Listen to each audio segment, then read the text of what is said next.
Welcome to the second episode of the Inland Championship, where it's all about real people, real racing. Coming up in this week's episode, we go on board with Mackie Adlam around the Phakisa Freeway in his GTA V8 Super Saloon. We join our panel of guests for some more interesting discussions and a couple of interesting topics that have come up since the last event. And we finally end the show with all of the action and highlights from the Phakisa race. It's my great pleasure to welcome into the studio Mackie Adlam, who has made a welcome return to V8 racing himself, and more particularly in the Super Saloon category in the GTAs. Mackie, welcome back to V8 racing, and welcome to the Super Saloons in the Inland Championship. Tell us why you chose to come back and what your feel is for this new Inland Championship concept. Well, you know, the astounding passion that we have for these cars, you know, the cornering and braking ability that it just blows your mind every time that you go out onto the circuit, you know, and being part of the Inland Championship, real people, real racing. I mean, they share the passion that we have, you know, and being part of a family, you know, and it's just remarkable, you know, and it's awesome to be part of it. Well, that's what real people, real racing is all about, and we're happy to have you back. Moving on to something a little bit different, we're going to have an onboard lap with you in that big V8 monster of yours. Give us a bit of a rundown on what it's like to pilot that beast around the circuit. Starting a qualifying lap, approaching turn 1, you would go down to first gear, mid-corner, it's a short shift to second gear, allow the car to float to the outside. First gear would take you up to 120 k's an hour, back to second, and then up to third gear, which is in a region of about 160 k's an hour, hard on the limiter, hard onto the brakes, and then back to first gear for turn 2.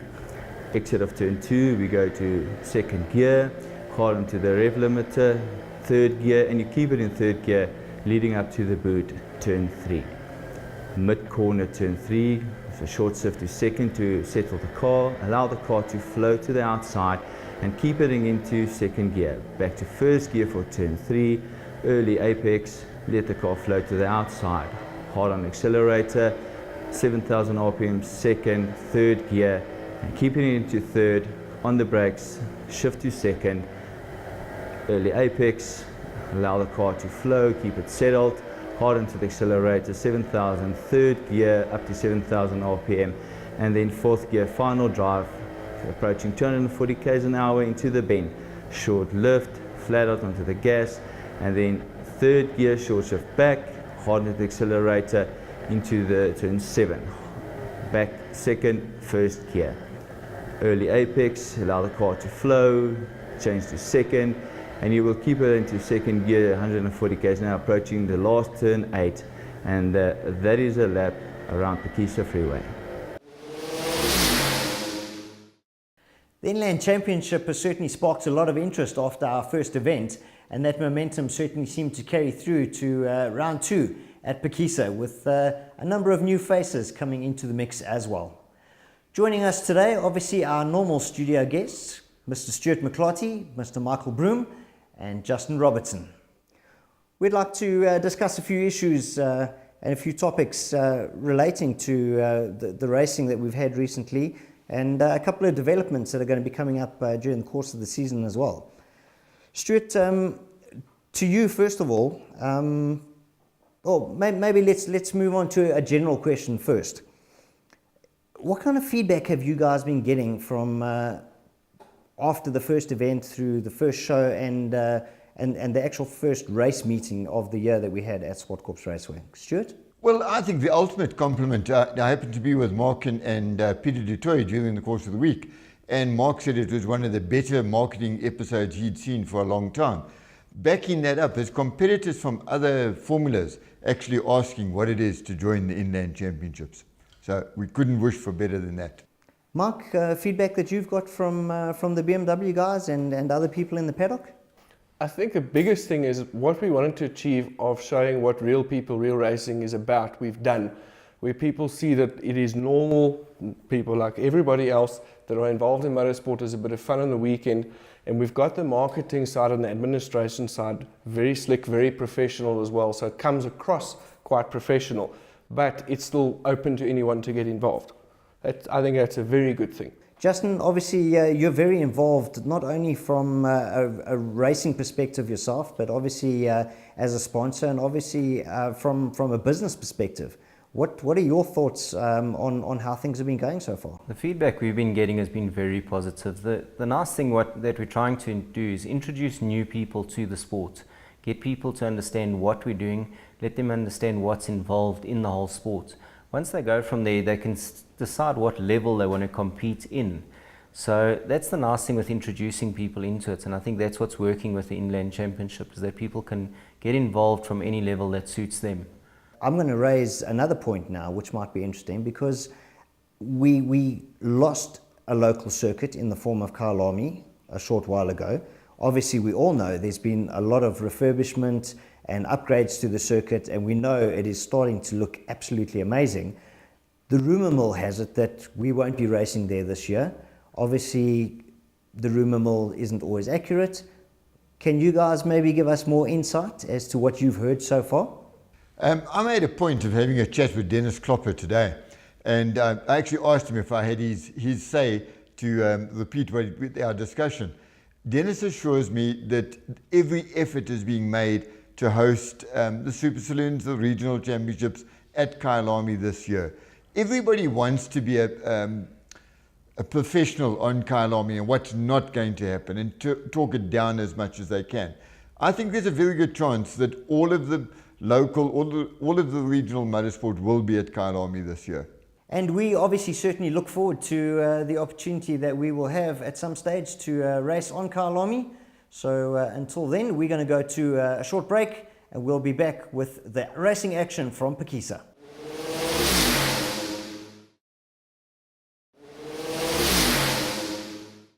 Stu, obviously the Super Saloon category has become pretty well known in the last year or two for the revival of the GTAs. But there are other classes within the category. Tell us more about it. You got that spot on. I think one of the biggest classes we're going to see grow this year is going to be GT4. That's where we have the monocoque cars, forced induction, the Golfs, Adrian Dalton's Golf, forced induction Golf. We've got Mazda RX-8s. That's the one you're going to see a lot of growth in this year. Well, we certainly look forward to it, and look forward to more good racing coming up next. First race for the Big Boss Auto Super Saloons gets underway, and Rolling Thunder down to turn one.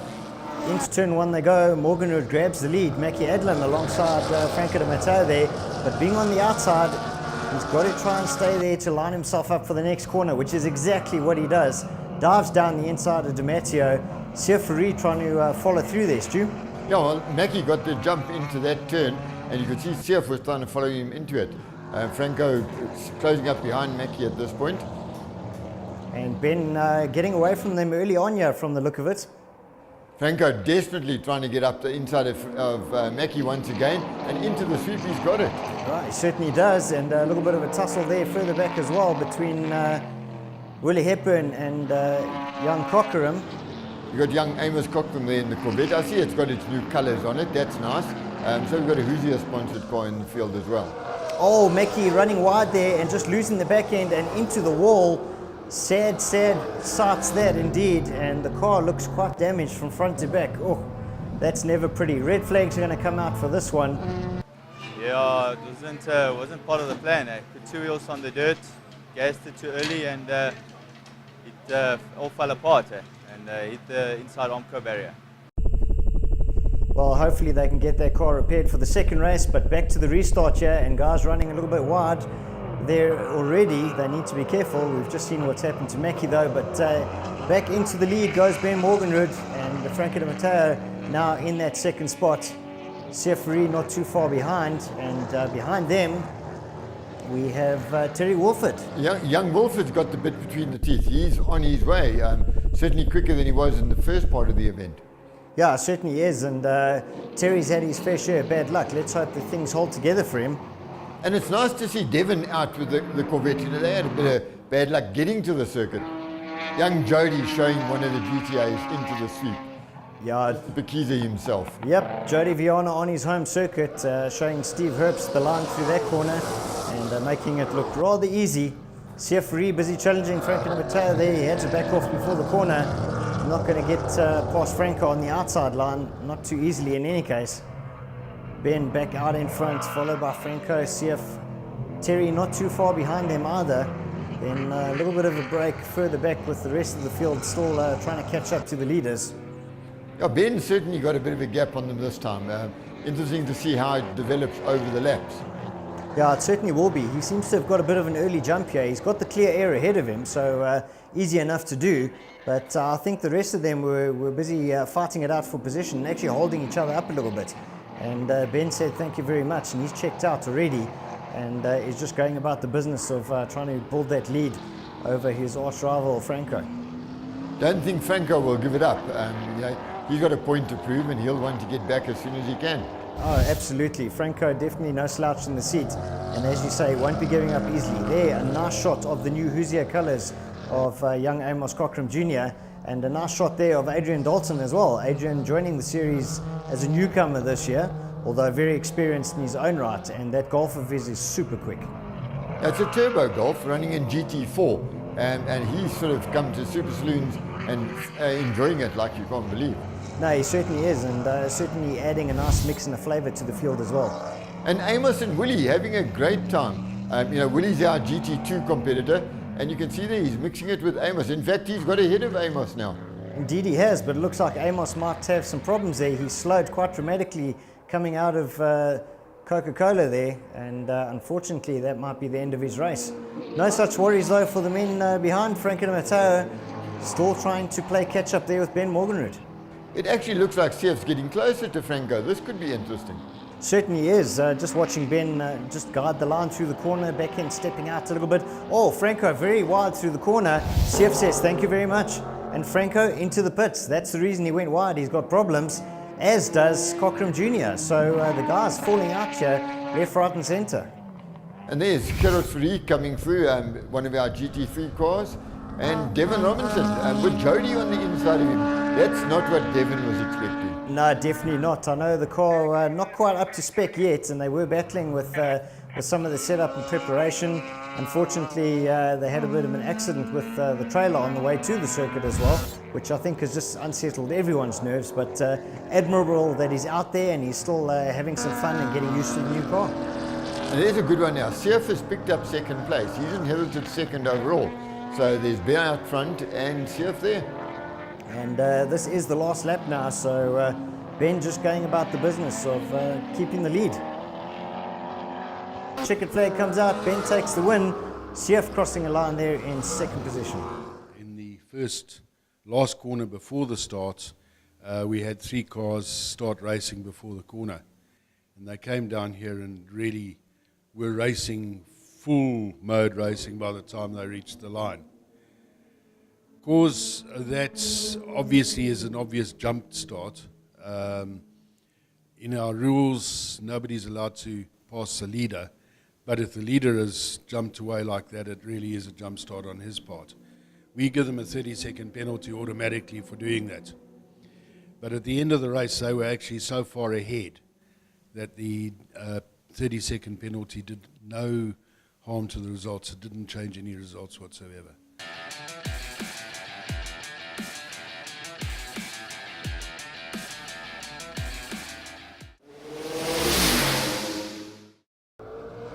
Start of the second race, and away we go. Franco already challenging Ben for the lead. Oh, Ben just cuts his nose off there a little bit. Sef trying to stay with him too. And let's hope Mackie Edlam is back in, and indeed he is. I see him lurking there from behind as he's trying to make up for lost time. This is going to be a good one. Mackie had to start, I think it was in 10th place. So watch him carve his way through the field. There he is behind Devon, and let's see where he comes out.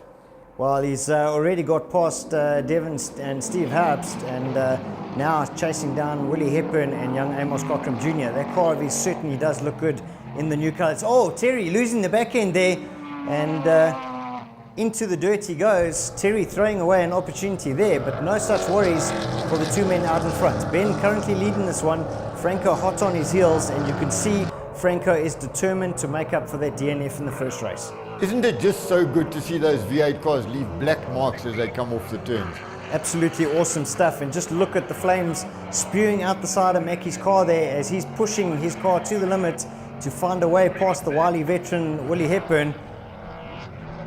You know, Greg, Mackie's absolutely fastidious about the appearance of the car. I want to see him explain the duct tape on the front of that car in the pictures. Yeah, Mackie certainly very proud of the way their car looks, and lots of preparation by both his team and himself. And certainly one of the nicest looking cars on track. Even after its race one crash, the car's still looking good, and it definitely seems to be going well because he is slowly but surely cutting his way through the field. Color-coded duct tape in the pit, that's what you need. Definitely, indeed. And young Cockram once again having issues there, and Mackie just blasts past him, makes him look like he's standing still. Willie Hepburn follows through as well, and now Mackie really on a charge here as he tries to close in on that leading pack. And Franco's very close to Ben. He's certainly closed in that distance. Yeah, he certainly has. It was kind of a given thing that Franco was going to come out hard. He lost the opportunity to score points in the first race, and he was always going to give it his all in race two, and that's exactly what he's doing. He's closed the gap down to Ben, he's staying with him, and he is looking very menacing. And Sief not far behind. Sief's holding on to his third place. But I think we're going to see more excitement here from Ben and Franco. Yeah, I think the real battle is this one for the lead. I think Sief is in a fairly safe third position. Franco already showing his nose into the corner and just filling Ben's mirrors with the front end of that black Jaguar of his. Cockram Jr. unfortunately moving into the pits there. More mechanical woes for him as they have their debut season in the V8s, but no doubt they'll have their car fixed and repaired and will be back for the next race. Well, we're following Ben and Franco, so you just know something's going to come out of this one. Yeah, definitely. The battle is well and truly on. Swords are drawn, and Franco down the inside into the boot there. Fantastic move by him, and I don't think Ben expected him to quite do it over there. No, unusual place to get it on the stopping power like that, but watch for Ben coming back at him. Yeah, particularly with these big V8s, the stopping power is there, but they carry a lot more momentum into the corners than some of the smaller category cars, and that was an impressive move by Franco. And look, he's already opening up a bit of a gap here on Ben. He really has his head down and he's on an absolute charge, determined as ever. And young Sief holding up on third place there. Yeah, Sief seems to be battling with a bit of traction issues. Oh, and someone else battling with some traction issues there is Willie Hepburn, the tyre rubbing up against the bodywork, and that's unfortunately going to slow him down. No such worries for Adrian Dalton. He's carrying along merrily there in GT4, and that turbocharged Golf of his certainly is the business. And Mackie now diving down the inside of Sief. Sief looked a little bit slow there for my liking, but Mackie says, thank you very much. I'll pick up that spot, and he is now into the top three and a podium position. I don't think Sief was slow at all. I think we just had a very fast Mackie on the way. Well, Sief's car looking a little bit loose out of the corners there, so maybe a bit of traction issues. And Terry Wolford now getting past Adrian Dalton as he tries to play catch-up from his earlier spin. Getting the power back on, and Willie getting the black and orange, and he'll be heading into retirement soon. Final lap, and Franco still out in front ahead of Ben, and there is our third place man, Mackie Adlam as well. The battle scars on the front of the car, but he certainly is still driving it like an absolute pro. Getting past one of the back markers there in the form of Jimmy T, but going along nicely. One has to be fair there. Mackie started off well behind Ben and Franco, and to get it onto the podium, that's good going. Certainly is very good going. A great drive by Mackie being so far back, considering that Franco and Ben were pretty much at the sharp end of the field from the word go. So checkered flag comes out, Franco takes the win. So there's confirmation, GTA going to Franco, GT2 Willie Hepburn, GT3 Jody Viana, Adrian Dalton GT4, and Jimmy T taking GT5. Yeah, no, thanks to the team, Ronnie and all the boys, they did a wonderful job, and thanks to Franco and Larry and everybody that helped in, and Ben. You know, we gone there for the points, and that's what it was for.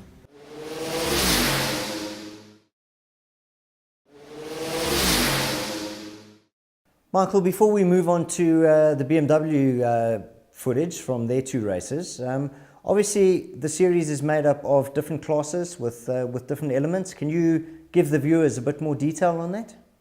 We've made it a lot simpler than when we started out, where we started as a technically regulated series, where now we're only on breakout times. So we've got 5 splits on those breakouts, where A is completely unlimited, where you can bring the fastest BMW you can, and then it moves in various brackets down from that. And it's a simple rule. If you go past the breakout time in any of your sessions, you can move on to the next class, and so you progress and move on through the series. Well, thanks for that detail, and we go straight into racing action now. Moving into the first race for the Bridgestone BMW Club Racing Series, and a good clean start here so far. Warren Dodd taking the long way around Rian Vust there. Oh, and the two of them tag. That didn't work out for any of them. Certainly didn't work out at all. That's Dodd into the gravel there, trying to recover. A little bit of damage to his car, but looks like he's going to get going. Some of the guys behind them as well also look like they're picking up battle scars, and that brings out the red flag with some debris on the track that needs to get taken away and sorted out. They'll get lined up again, and back to the restart we go. And nice camera angle this as our eye in the sky keeps in. Out of that incident, unfortunately now we're missing Rian Vust. Yeah, that is a really unfortunate thing. Rian Vust as well as Alex de Sogius. So 2 cars out, but still the bulk of the field there, and nice clean start this time around. And it looks like Winterboer taking the lead there ahead of Julian and Dino Familiaris. And is that Stefano Martinelli in 4th place? That is, his turbocharged car is now finally ready, so he should be at the head of Class B. Well, Steph certainly coming to grips with the car very quickly, and finding some good pace early on. Warren Dodd and Rick Loureiro also finding some good pace there, as they are hot on the tail of the leaders. And back to the Class C battle just behind them, I picked up, it was Mish leading out Lorenzo Galtieri, who's finally got his new car ready and going. So there's a good fight coming here as well. Certainly is, and a good fight there in our shot, as we see Dodd just battling with the steering wheel there. Rick Loureiro putting some pressure on him, and you can see he's fighting hard out of that corner, the car all over the show. And a little bit further back there, that's our Class D battle, that's Craig Ball. Mixing it with all the Class C cars, and just behind him, you may have picked up Graham Nathan in a 2002. Yeah, nice to have Graham Nathan out there as well, and he had a bit of a mixed bag of results for the day, but it was good to see him out there. Back to the action with the Class B pack, and Dodd and Loureiro still going at it. Dodd running a little bit wide there on the absolute limit here.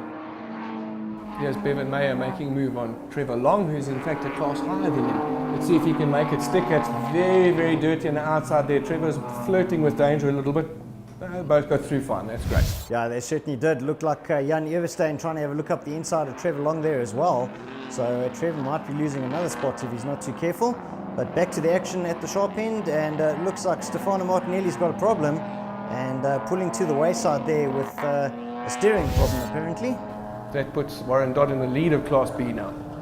Back to the action in Class D, and while Trevor Long regaining the spot he lost to Jan Everstein, and now hunting down Bevan Mayer once again. Got some really good drive out of there. Looks like he might be able to regain a position. Looks like Rick is putting on massive pressure on Warren Dodd, which is impressive considering he doesn't have as much racing experience as Warren does. Yeah, he certainly doesn't, but Rick really showing his own over the last couple of races, and he's really impressed a lot of people this year, and putting in a sterling performance at the moment. Staying with Dodd and putting him under lots of pressure there. Four-wheel drifting it out the corners. Mish Singh and young Galtieri not too far behind them as well. Dino with the problem yet again. I hope this man's luck improves through the season. Yeah, Dino, we've seen the last couple of seasons he hasn't had the best of luck, and it looks like his woes continue. But woes there for Philip Smith as well. He's also got some problems, very slow off of the back sweep there, and that looks like his race done. Back with the action at the sharp end though, that's Dodd fighting the steering and the car, and it looks like that's allowed Rick Loureiro to get through and pick up that position. Now what we're going to see is the experience that Dodd has in being able to pressure Rick into possibly making a mistake and taking the lead back from him. Let's see how this plays out. Yeah, this is going to be an interesting little battle. I think that's why the camera guys are following it so much, because the two of them very evenly matched, and both of them driving on the absolute limit. Exciting stuff indeed, and exciting stuff here for Darren Winterboer as well. He is leading this race by, well, a country mile, it has to be said. Very comfortable out there, and it looks like Julian Familiaris problems on the last lap there as well, and I think that might be an overheating issue for him as well. And and that's not a good way to end his race. He's going to be losing positions here, but no such worries for those two men in shot. Rick Loureiro still ahead of Warren Dodd. Dodd trying to come back at him, and that's the battle in Class C. Young Lorenzo Galtieri getting up the inside of Mish Singh there, using the slowing Julian Familiaris as a bit of a buffer, and looks like there might be a bit of a fuel starvation issue there for Mish as well. See him swerving the car from right to left. Darren Winterboer also suffering from heating issues, and you see him slowing his pace down. Not quite at full tilt there, but these two guys really are. Dodd now having a look down the inside, and oh, is he going to make it stick? Yes, he does. Going to run Loureiro a little bit wide. Loureiro doesn't want to bump that pristine car of his, and Winterboer cruises across the line to take the win.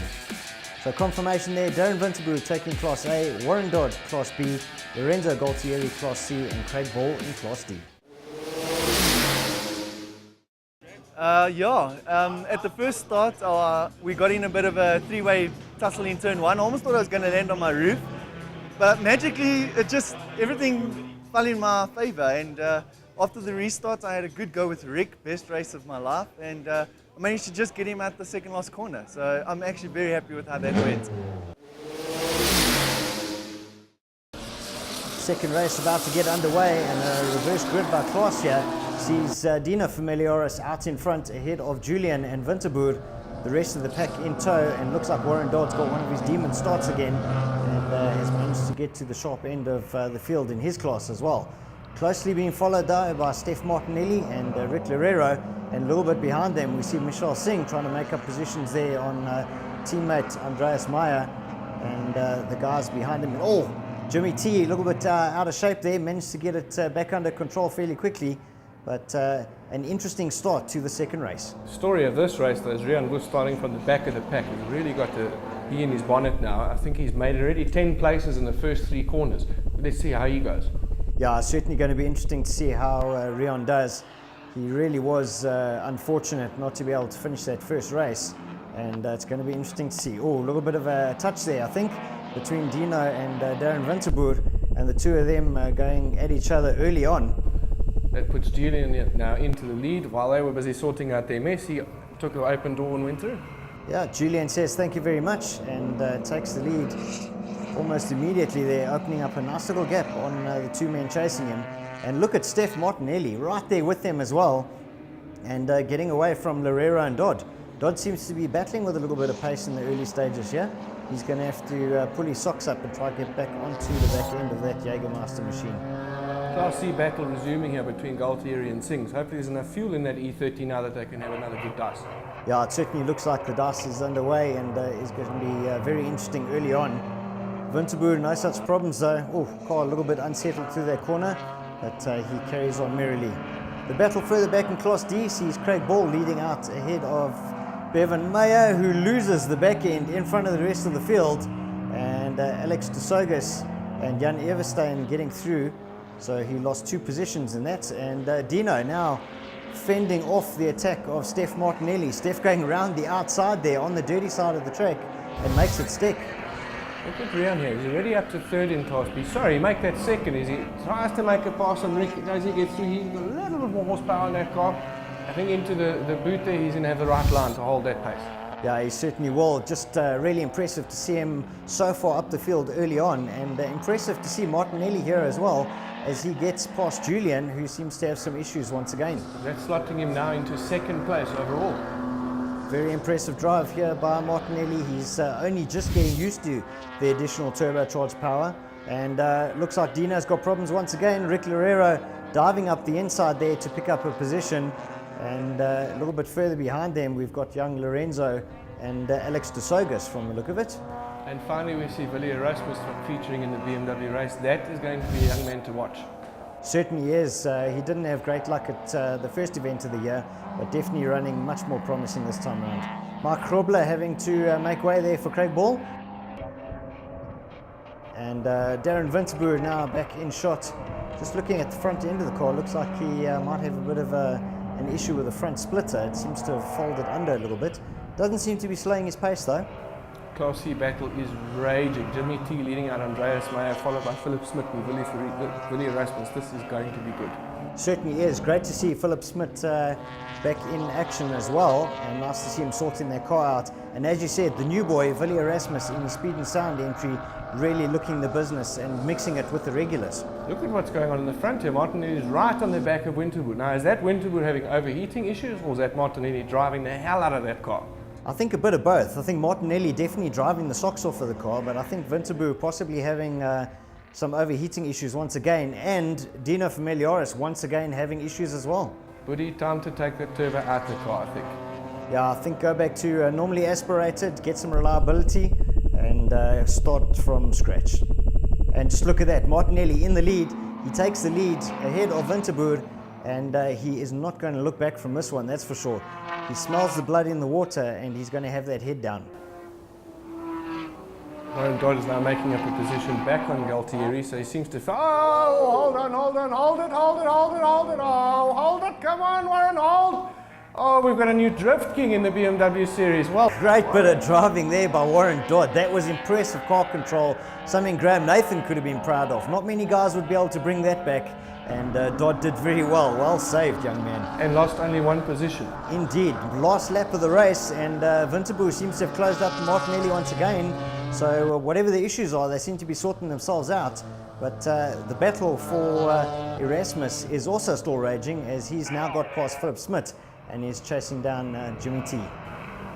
Wonder if there's team orders there at Big Boss Auto. We'll find out soon enough. Perhaps the junior is allowed to overtake the senior. Let's see. Yeah, let's see indeed. One of the backmarkers getting overtaken there by the leaders, and Martinelli still out in front ahead of Winterboer.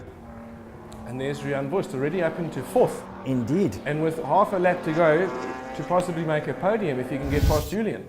And Julian, that car puffing and smoking, not too sure what the issues are. But just, oh, little bit of a slide there from Erasmus, but great car control from the young man as well. Remembering that this is his debut season in BMW, moving up from Legends. Winter was right on Martinelli's bumper. This is the last corner, this is it. He does it now or it doesn't happen? And it doesn't happen. Checkered flag comes out, Martinelli takes the win. Winterboer getting Class A honours, Martinelli Class B honours, Lorenzo Galtieri taking Class C, and Craig Ball Class D. Yeah, look, it was a much better race. It was hard starting from the back, but it's exciting, and yeah, I managed to get second in my class and I think fourth overall. I started off in 6th position and I clawed my way into first position in Group B, caught up to the Group A guys, and then I saw that the front runner, Mr. Winterboer, he had a couple of heating issues, and I overtook him, and I've just maintained the overall first position right to the end.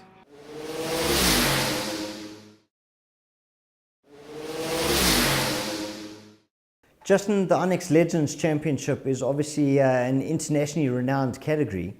Tell us what the benefits are for the drivers that actually do race in the series. The advantage to Onyx is that the cars are all built in America. Okay, so wherever in the world Onyx races, they race exactly the same cars. That would be exactly the same cars that we race here, same tires, same shocks, same rules internationally. What that means is that it's the cheapest way for any of our drivers to go and race overseas. It actually works out cheaper than going to go and race a go-kart overseas. You can go and race a Legend. And what they do, once a year, they have a world final where all the international champions from their individual countries can go over to America and they go and race in the world final. So you can race against all the best in the world. Well, let's catch up on the local racing action coming up now.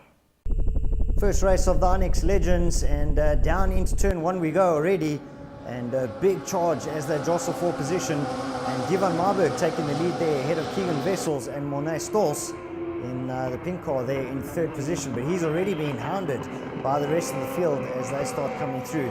A newcomer to the series, Jordan Larson, is there in the X-Shaw Nell car, that red and black machine.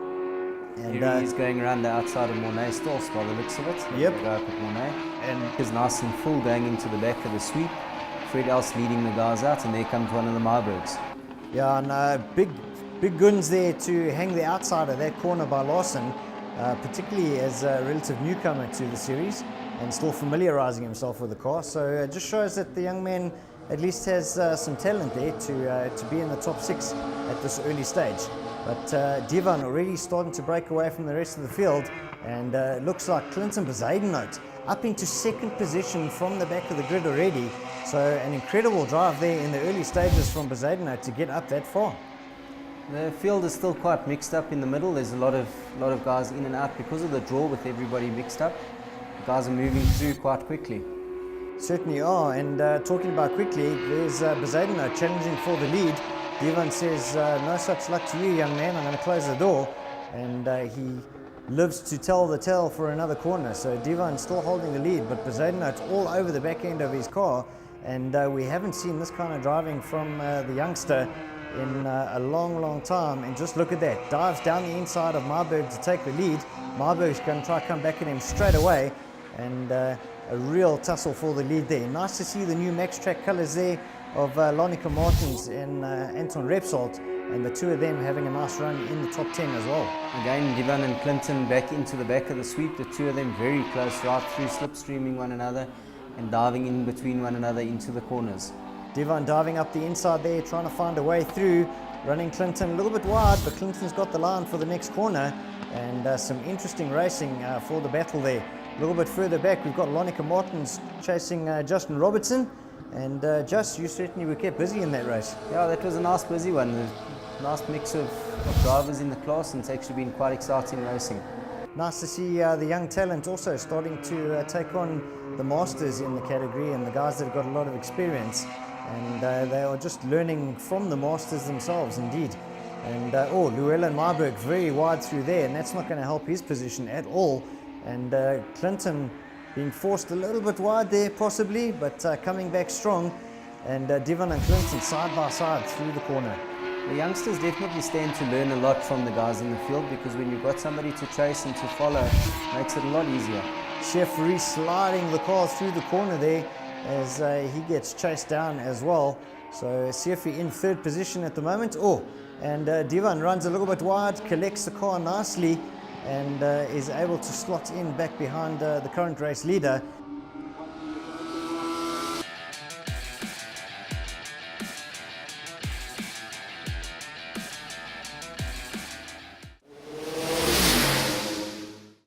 Yeah, I'm quite happy. It couldn't go on any better. I did my best. I want to tell Clinton, well done.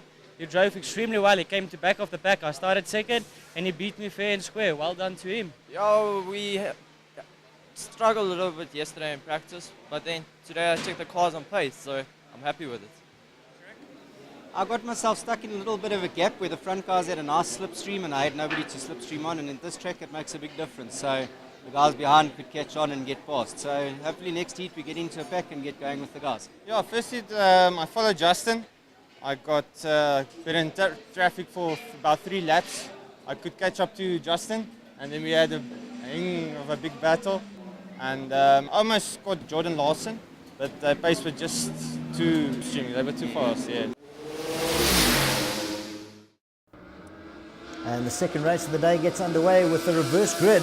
Certainly going to make things very interesting, and looks like Llewellyn Marburg, the man leading them out, with Anton Repsold alongside him. They're followed there by Steve Nell, and it looks like Johan van der Venter coming under some pressure there already from young Lonica Martins, who is now into second place ahead of her teammate Anton Repsold.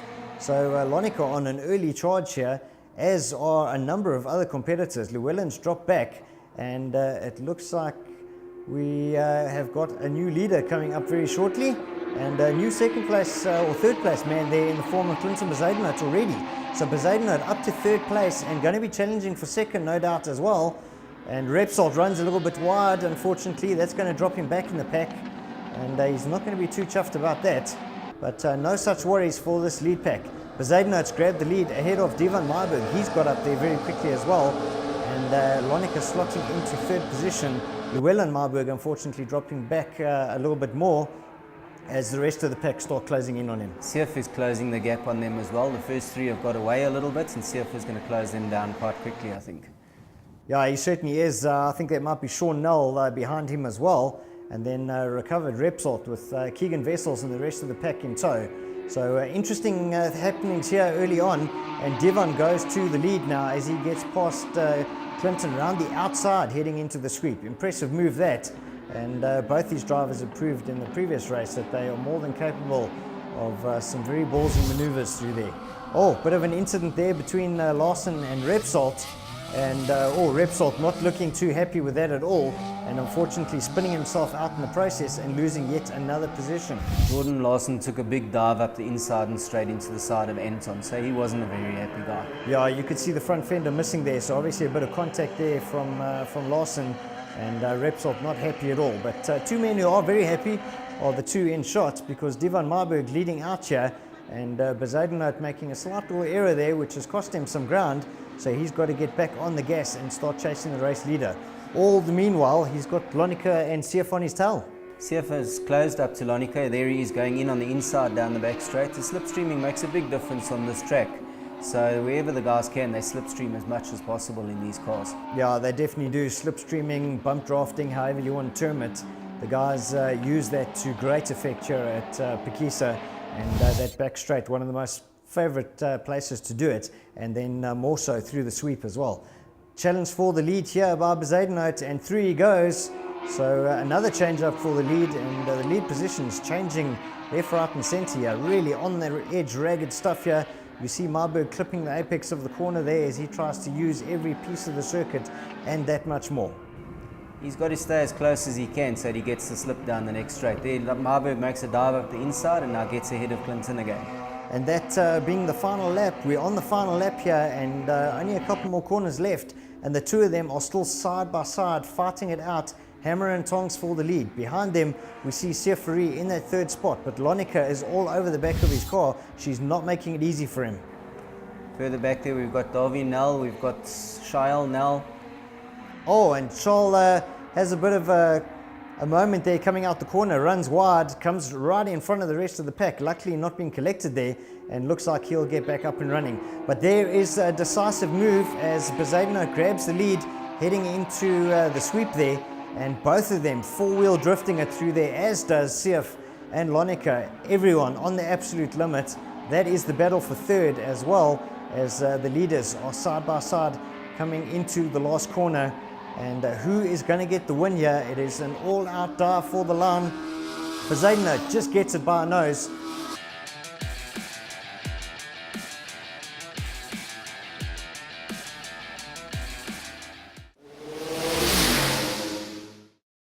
Yeah, well, the first heat we struggled a bit. We made some changes. The car was better. We got run off the track in one of the corners, so we lost 5 positions. We made it up, got to my teammate, and we just couldn't get the bump draft right. So we were trying to bump draft to get to the front too, and we actually slowed each other up, and they made a bit of a gap on us. But yeah, that's racing, but it was good. Yeah, it's better than its first heat. The car went better a bit, and the tires is getting on, so I'm happy. And the third and final race for the Inex Legends here at Phakisa about to get underway. The charge down into turn 1 they go, and Luella Marburg once again in the lead, this time ahead of Stolz and Fred Als. And Monet Stolz there in the pink car. The rest of the pack still fighting through. You can see Divan Marburg try and make his way through, as does Clinton Bezuidenhout. Ooh, Anton Repsol off the track again and narrowly misses coming into the corner. Oh, Repsol had a major moment there, and lucky not to get collected by the other cars. That certainly was a scary moment, but well, good driving by everyone concerned in and around that area. With the third heat having the highest point scorers going to the back, it puts all the fast cars to the back and they've got to get through the pack. So this is going to be an interesting race. Certainly is. We've seen a couple of cars making their way through the field. There's Bezuidenhout now, and he's been chased down by Repsol. Bezuidenhout not getting through quite as quickly as before, but the pack still quite tightly bunched. There's Keegan Vessels making a move. Oh, and someone into the wall. I think that's Shail Nell that's lost it into the back there. Quite right. Shail running a little bit wide there. The back end came around like we saw earlier on in the Super Saloons with Mackie Adlam. And unfortunately that wall very unforgiving, particularly to Legends cars as well. But down to the lead there, and it's Justin Robertson who dives down the inside to challenge for the lead. Llewellyn on the outside there. And the dice still continues for the lead. The Foster car is now coming through. That's Divan Marburg in second place, followed by Jordan Larson and Seferi. And there's Keegan Vessels as well. So everyone fighting for position at the moment. there is the new leader and young Bezuidenhout once again up there fairly quickly. So it's Devon and Bezuidenhout challenging for the lead. As we've seen in the two previous races, the two of them really on form today and in unbeatable form. The rest of the pack are still fighting hard, and Llewellyn, Justin side by side. Looks like Larson trying to make a move there as well. Back with the leaders though, and it is still Bezuidenhout who leads this one out.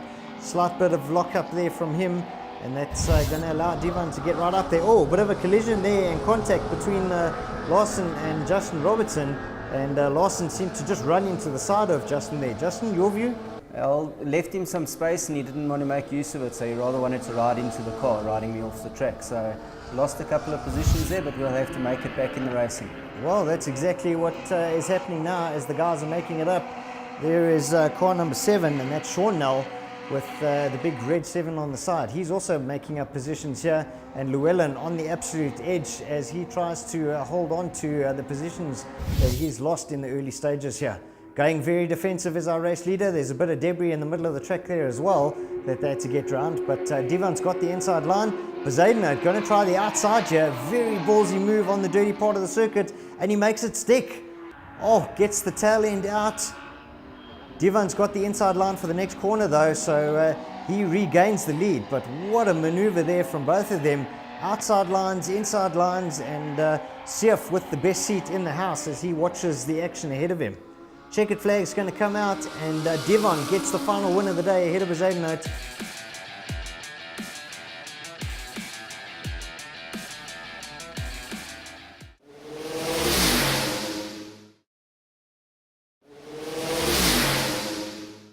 Stu, the Yokohama MPC category had an endurance race this time around instead of the usual 2 sprint races. Can you give us more detail about that? This has been a traditional thing. We've done it for the last few years now, where the MPC and SRA join the Phakisa event.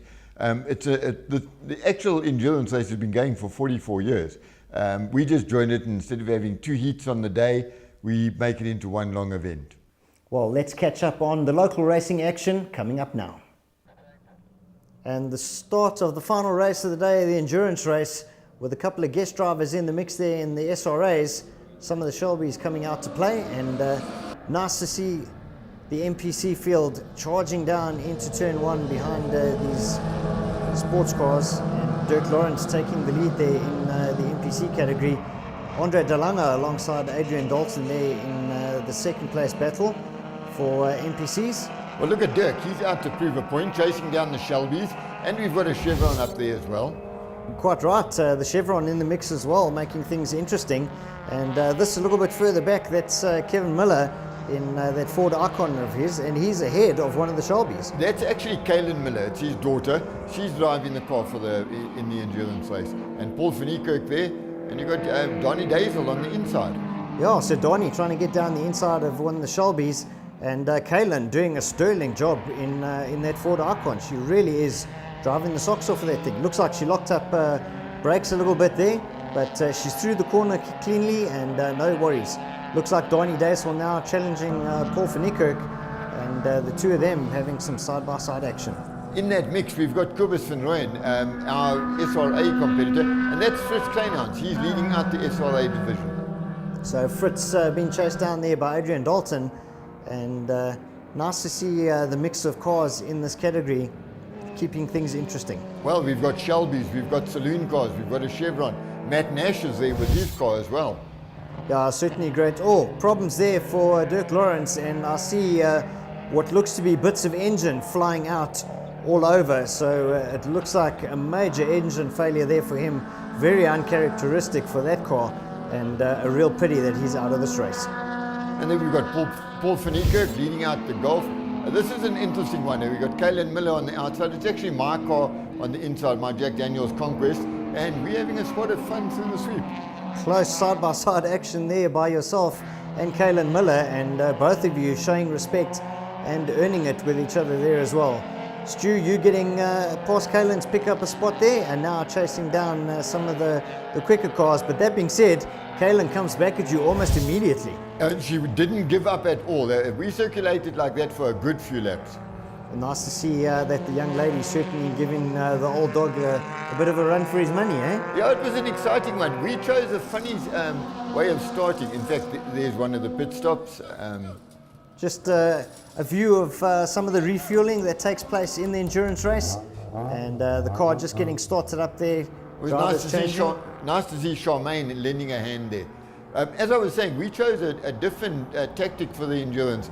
On lap 1, I came in and did the pit stop, changed the wheel, and then went out again. Oh, one of the cars running very wide there and getting out of shape. That's Philip Hatting buying a plot of ground there. Yeah, he certainly did. He's lucky he didn't collect the tyre barriers there, and he's managed to get going.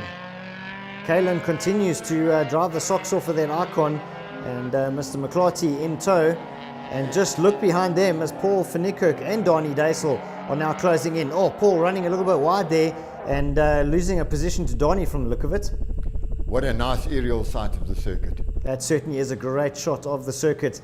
And even some of the historic cars came to play in the endurance race. And nice to see some of the newcomers learning the lines through the corner. And we've got Van Vletter there as well, one of the Volkswagen Challenge. Philip Hatting again. Oh boy, one of a larger line there. Yeah, locking up the front end there as he went into the corner. Maybe a little bit of brake fade as the brakes start getting hotter in the latter stages of the race. Paul van Niekerk and Daisel fighting it out. Oh, and is that Kalen? Kalen now buying a plot to land and gone farming. And she's lost 2 positions there to both Daisel and van Niekerk. And that's van Niekerk now getting challenged by one of the Shelbys. And he almost didn't see that car. You saw him turn in, then go out and turn back in again. Oh, and it looks like there's been a bit of a coming together there with Kalen and... that's Michael Froud in the Bantam Bucky. Yes, I was going to say it. Teammate. So, yeah, team orders definitely not been played to there, and that has unfortunately affected Kalen's progress in the race. She's still there, but not quite in the same position she was. And Stu, another shot of you in the screen there, getting chased down by the American guest driver in one of the Shelbys. Absolutely. It's so nice to see the Conquest on the circuit again. Yeah, it certainly is. That car a firm favourite with a lot of people, and nice to see some reliability coming out of the car for a change as well. Now, a lot of thanks due to a lot of people for that one. We wouldn't have been there if it hadn't been for Dirk Lawrence sorting it out. Oh, Elke van Vletter moves over and didn't see the Canon car on the inside, and unfortunately, I think in an avoiding maneuver of having a collision, the car unfortunately is spun out into the gravel. So, I think that car stayed beached. I don't think they got it going again. And Matthew Nash there. Yeah, quite right. It did stay beached, unfortunately. Oh, and another car having an off-road excursion. I think at this stage in the race, the brakes are really getting hot, and the pedal tends to get a bit longer. And maybe the guy's just battling with a little bit of braking adhesion into the corners. There's our SRA leader, Fritz Kleinhans, leading out SRA with the guest driver right behind him. Right. And the Conquest still going. Well, the Conquest still there and staying with that Shelby for the last couple of laps. Oh, and a big moment there for one of our historic drivers, and running right to the outside of the oval, and looks like he might get back going again. Not often you see people using the oval at Phakisa. Not often at all. Quite a moment there. I think there might be a change of overalls after this race, and Kalen's trying to make up for some lost ground, picking up another position there on Hutting.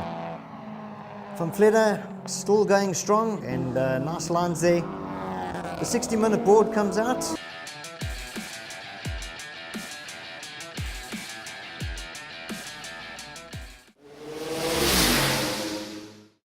Yes, it was a fantastic day. We took the Toyota out for a change. We haven't had it out for a couple of meetings, and a lot of work put into it. Wayne from Action Race Boys, and obviously Ryan, Gordon involved. And it's the first time it's been out for more than a year, so it was a good one to have it out for a change. Nice day. We've enjoyed the day. It's always a good event at Phakisa. A big thanks to our hosts, the MBS Group, for keeping us in studio. We look forward to bringing you our next event at Midvaal Raceway on the 7th of May. And remember, the Inland Championship, real people, real racing.